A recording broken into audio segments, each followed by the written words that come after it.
Everyone, welcome to our channel.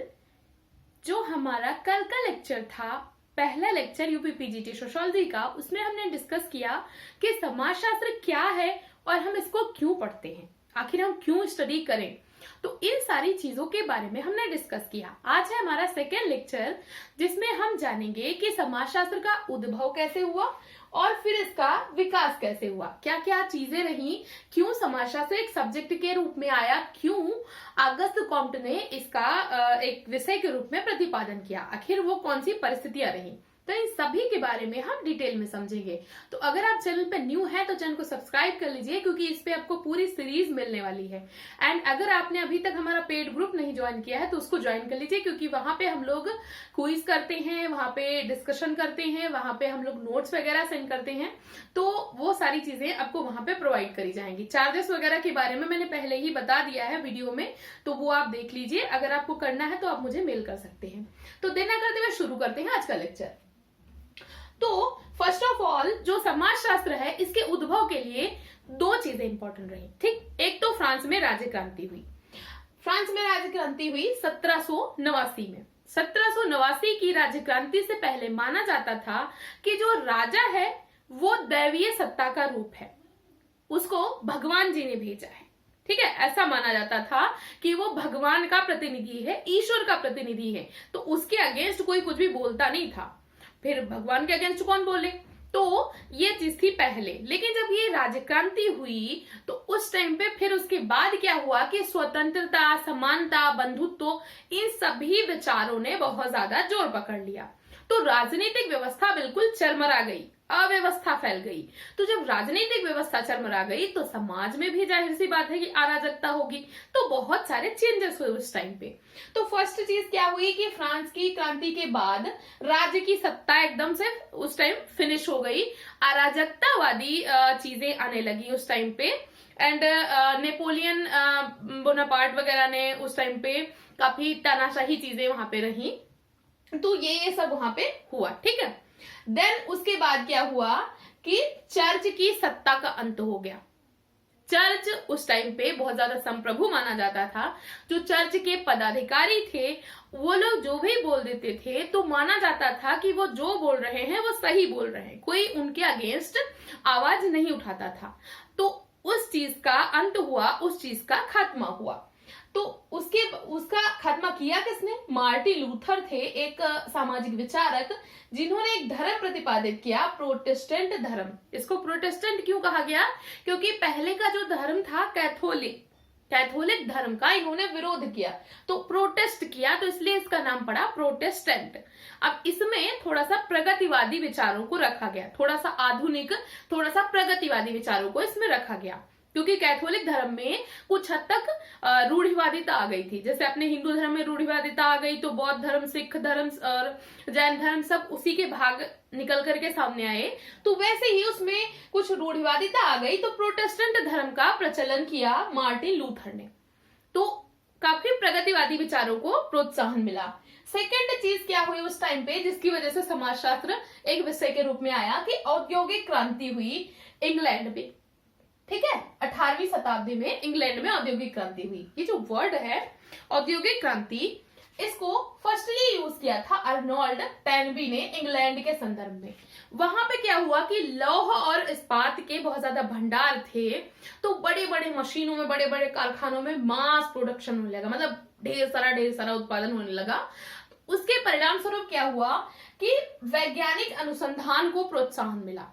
मतलब कि जब आवश्यकता होती है तभी कुछ ना कुछ आविष्कार होता है। तो जब उद्योगों का निर्माण हुआ तो आवश्यकता महसूस हुई कि नवीन नवीन आविष्कार हों, ऐसी ऐसी खोजें हों जिससे कि उत्पादन को थोड़ा सा सरलता से किया जा सके। तो बहुत सारी चीजें उस टाइम पे आई, जैसे कि कपड़े से रिलेटेड बहुत सारी मशीनें उस टाइम पे आविष्कृत हुई, और छपाई से रिलेटेड, कारखानों से रिलेटेड बहुत सारी चीजें। तो नवीन नवीन आविष्कार उस टाइम पे होने लगे। ठीक है, तो वैज्ञानिक अनुसंधान को बढ़ावा मिला औद्योगिक क्रांति के कारण।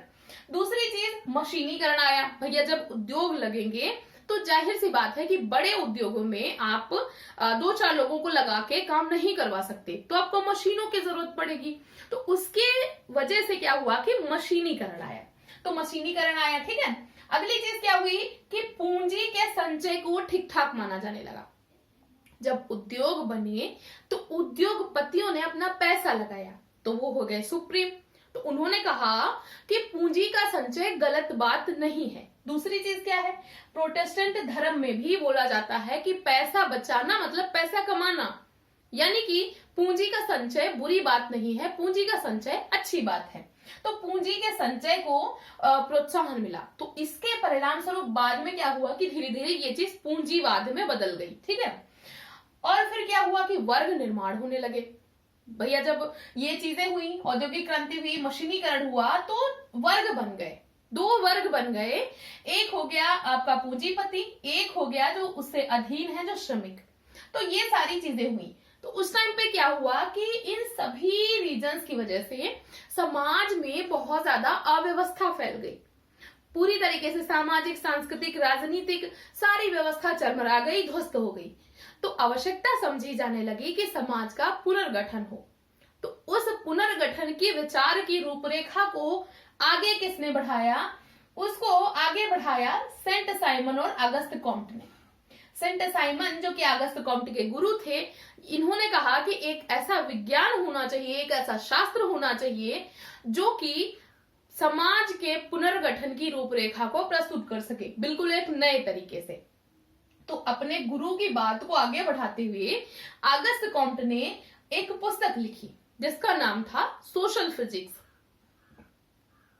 ये सोशल फिजिक्स, सामाजिक भौतिकी। तो पहले इन्होंने नाम रखा सोशल फिजिक्स, बाद में किसी ऑथर ने इस नेम को अडॉप्ट कर लिया। तो इन्होंने फिर अपनी पुस्तक का नाम बदल दिया और नाम रखा उसका सोशियोलॉजी। तो यहाँ पे 1838 में समाजशास्त्र का उद्भव हुआ, क्योंकि अगस्त कॉम्ट ने अपनी पुस्तक का नाम रखा सोशियोलॉजी। इसीलिए इन्होंने इनका चूंकि नामकरण किया, तो जैसे बच्चे का नामकरण पिता करता है, वैसे ही शास्त्र का नामकरण अगस्त कॉम्ट ने किया। तो कॉम्ट को बोला जाता है समाजशास्त्र का पिता, ठीक है। कॉम्ट को समाजशास्त्र का पिता माना जाता है। तो सिर्फ इन्होंने नामांकरण किया, लेकिन बाद में चीजों को आगे किसने बढ़ाया? दुर्खिम ने। तो वास्तविक पिता दुर्खिम को माना जाता है, लेकिन समाजशास्त्र का पिता कभी भी पूछे तो आप कॉम्ट लगाएंगे, क्योंकि इन्होंने नाम दिया था। ओके, नेक्स्ट हम बढ़ते हैं कि समाजशास्त्र का फिर विकास कैसे हुआ। तो यहाँ पे तो आ गया समाजशास्त्र, इन्होंने अपनी पुस्तक लिख दी सोशियोलॉजी, तो समाजशास्त्र का उद्भव हो गया, मतलब समाजशास्त्र ने जन्म ले लिया।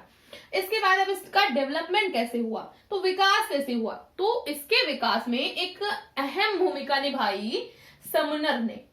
समनर को बोला जाता है academic professor, first academic professor. क्यों बोला जाता है? क्योंकि इन्हीं के प्रयासों से यूनिवर्सिटीज में, विश्वविद्यालयों में समाजशास्त्र का अध्ययन अध्यापन चालू हो सका, उसको सुचारू रूप से आगे बढ़ाया जा सका इन्हीं के प्रयासों से। तो इनको बोला जाता है फर्स्ट एकेडमिक प्रोफेसर। समनर की पुस्तक है काफी इंपॉर्टेंट, फोकवेज, जिसके बारे में थोड़ा सा हम जब आगे के लेक्चर जाएंगे तो उसमें डिटेल में पढ़ेंगे। तो इनकी बुक थी फोकवेज, जिसमें इन्होंने बहुत सारी चीजें समाजशास्त्र के बारे में लिखी। तो इसीलिए इस बुक को बोला जाता है कि ये समाजशास्त्र की बाइबिल है। जैसे बाइबिल है ईसाई धर्म की, वैसे ही समाजशास्त्र की बाइबिल इसको माना जाता है कि ये बहुत इंपॉर्टेंट है, इसकी इंपॉर्टेंस इतनी ज्यादा है। तो इन्होंने ही सबसे पहले यूनिवर्सिटीज में स्टार्ट करा। तो किस यूनिवर्सिटी में सबसे पहले स्टार्ट हुआ समाजशास्त्र? तो अमेरिका के शिकागो विश्वविद्यालय में 1876 में, 1876 में ये सबसे पहले अध्ययन अध्यापन इसका प्रारंभ हुआ। देन उसके बाद 1879 में येल विश्वविद्यालय में, ठीक है। पहले शिकागो 76, देन फिर 79, यानी कि 3 साल बाद येल में। आप ऐसे इसको याद रख सकते हैं, ठीक है।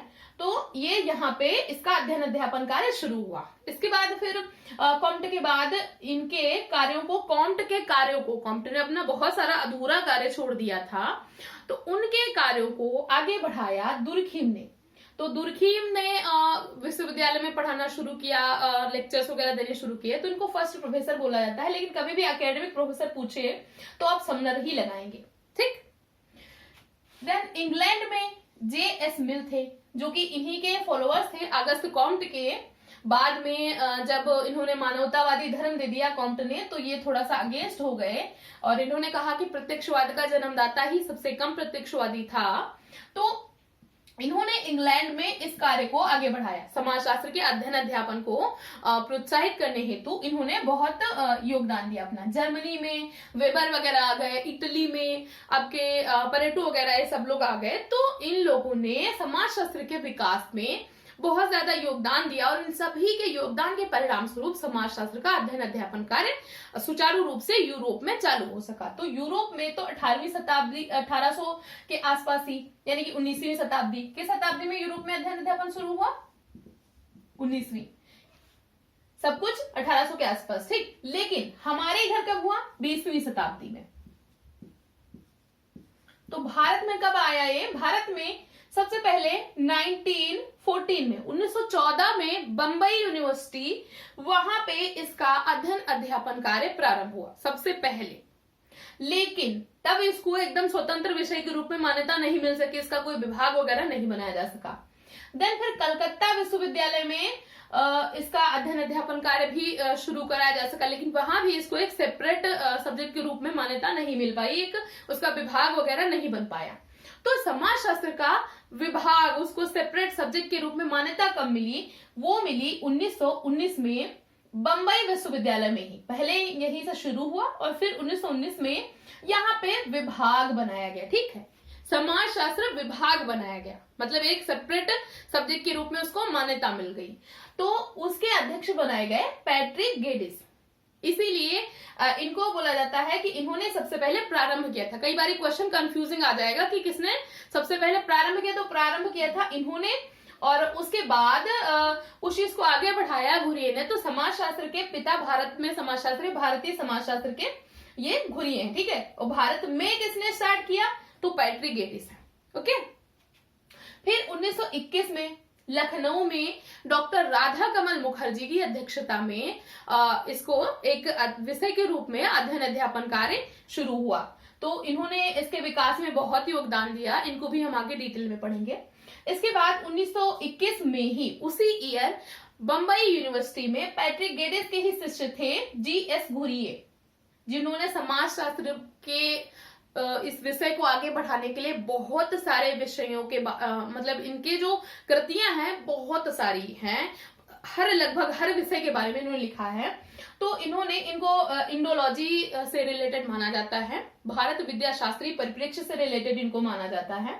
तो इन्होंने भारत में समाजशास्त्र का इनको पिता बोला गया, क्योंकि ये प्रथम भारतीय थे जो कि वहां पे बने विभागाध्यक्ष, ठीक है। इनके बाद उसके बाद 1923 में मैसूर और आंध्र विश्वविद्यालय में इस चीज को पढ़ाया जाने लगा, सोशियोलॉजी को।